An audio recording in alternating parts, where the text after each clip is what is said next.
یقین جانیے یہ صبح کے وقت مساجد میں اعلان کیے جاتے ہیں کہ قرآن مجید کی تعلیم شروع ہو گئی ہے، بچوں کو قرآن پڑھنے کے لیے مسجد میں بھیج دیں۔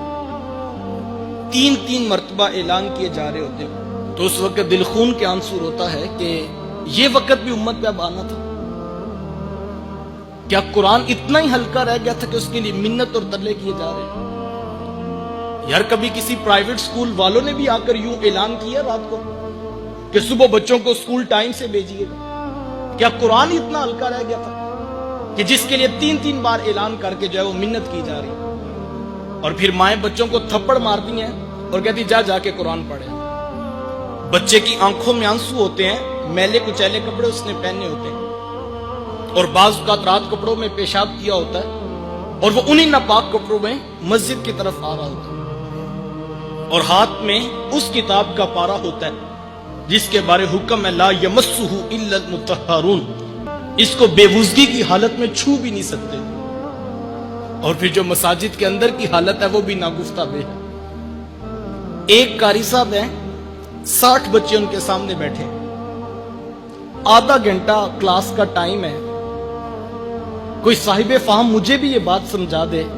کہ اس کلاس کو کس طرح مینج کیا جائے۔ ایک بچے کے حصے میں 1 منٹ بھی پورا نہیں آتا، پچھلا سبق سننا بھی ہے، آگے سبق پڑھانا بھی ہے، تو پھر اس کلاس کے کیا نتائج پیدا ہوں؟ اور پھر اگر قاری صاحب گروپ بندی کر کے بچوں کو نماز یا دیگر چیزیں سکھانا چاہیں تو مائیں دروازوں پہ پہنچ جاتی ہیں کہ قاری صاحب کو نہیں پتا کہ بچہ اسکول سے لیٹ ہو رہا ہے، سارا دن اسے آج ہی سکھانا تھا۔ اچھا یہ تو تصویر کا ایک رخ ہے، اب تصویر کا دوسرا رخ بھی ملاحظہ کیجیے۔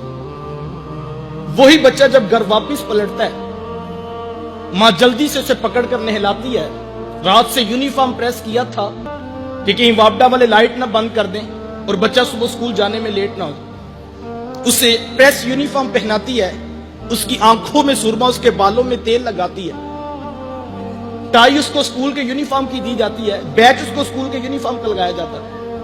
پالشڈ شوز اسے دیے جاتے ہیں، اور اس کھیل میں امیر غریب دونوں جو ہے وہ پوری تیزی سے آگے بڑھ رہے ہیں۔ میں نے ان پڑھ ماؤں کو دیکھا ہے جن کو نہیں پتا کہ کاپی اور کتاب اور سبجیکٹس کتنے ہیں، لیکن وہ بھی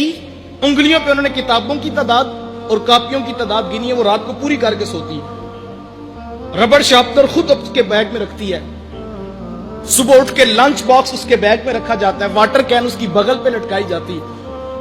باپ اٹھ کے اس کا ماتھا محبت سے چومتا ہے،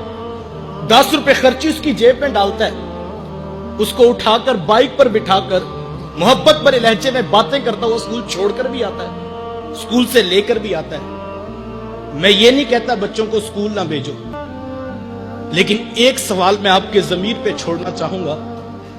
کہ کبھی تنہائی میں بیٹھ کر یہ سوچنا کہ آپ کی اس پوری ایکٹیویٹی سے بچے نے کیا اخذ کیا؟ بچے کو یہ بات سمجھ آئی کہ وہ جو صبح تھپڑ مار کر مسجد میں بھیجا جاتا ہے وہ تو ایک اٹھنے کا بہانہ ہے، وہاں تو 3 دن بھی چھٹی ہو جائے نہ قاری صاحب کی طرف سے پیغام آتا ہے، نہ ماں باپ پریشان ہوتے ہیں کہ تو 3 دن مسجد کیوں نہیں گیا۔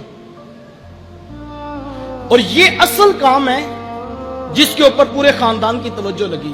آپ کہتے ہیں یہ میری بات نہیں مانتا، یہ ماں کے ساتھ بدتمیزانہ لہجے میں بات کرتا ہے، تو صاحب معذرت کے ساتھ پورا اسکول کا سلیبس اٹھا لیجئے، آپ دیکھیں کتنی پرسنٹیج ہے، کتنی چیپٹرائزیشن ہے جو اخلاقیات اور آداب والدین سکھاتے ہیں۔ صاحب